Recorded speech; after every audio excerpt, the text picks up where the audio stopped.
కుల వివక్షను తొలగించాలి అని అంటే ఎస్సీ హాస్టల్ ఒక దగ్గర, ఎస్టీ హాస్టల్ ఇంకొక దగ్గర, మైనారిటీ హాస్టల్, బీసీ హాస్టల్ వేరే వేరే ఊరు బయట కట్టిన తర్వాత ఆ ఎస్సీ హాస్టల్లో చదువుకున్న యువకుడి మైండ్లో ఏముంటుందో ఒక్కసారి ఆలోచన చేయండి. మేము ఎస్సీలం దళితులం కాబట్టే కదా ఊరు బయట మాకు బడి పెట్టిరని అనుకుంటున్నాం. మేము ఆదివాసులం గిరిజనులం కాబట్టే కదా ఇసిరేసినట్టు మమ్మల్ని ఎక్కడనో పెట్టిండ్రు అనుకుంటున్నారు. బీసీలు మైనారిటీలు కూడా అదే ఆలోచన.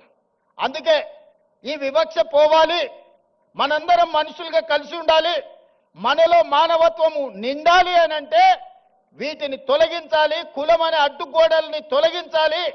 అందుకే young India integrated residential schools SC, ST, BC, minority, upper caste అందరూ కలిసి చదువుకునే విధంగా 100 నియోజకవర్గాలలో each residential school in 25 acres campus 200 కోట్ల రూపాయలు ఒక్కొక్క పాఠశాలకి ఇచ్చి ఈ కులం అనే అడ్డుగోడల్ని తొలగించి అందరు కలిసి కట్టుగా 2500 నుంచి 3000 మంది స్టూడెంట్స్ ఒక్కొక్క పాఠశాలల్లో దాదాపుగా 100 నియోజకవర్గాలలో 2.5 నుంచి 3 లక్షల మంది విద్యార్థులు ఒక్క దగ్గర కలిసి చదువుకునే విధంగా ఈ రోజు ఆ వివక్షను తొలగించడానికి యంగ్ ఇండియా ఇంటిగ్రేటెడ్ రెసిడెన్షియల్ స్కూళ్ళను మనం ప్రారంభించుకున్నాం.